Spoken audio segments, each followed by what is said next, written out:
मुसलमानों पर सबसे पहले कौन सी इबादत फर्ज हुई? 7।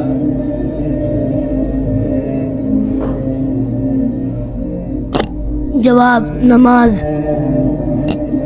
सही जवाब। इंसान का कौन सा अमल शैतान का गुस्सा दिलाता है? अहमद। मिसवाक करना। सही जवाब।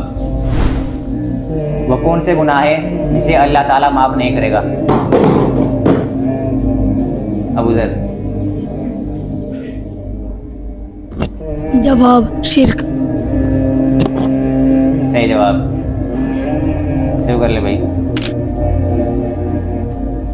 वो कौन सा मर्द है जो मैयत के करीब जाए तो मैयत को तकलीफ होती है? फरहान। जवाब जिस पर गुस्ल फर्ज हो। सही जवाब।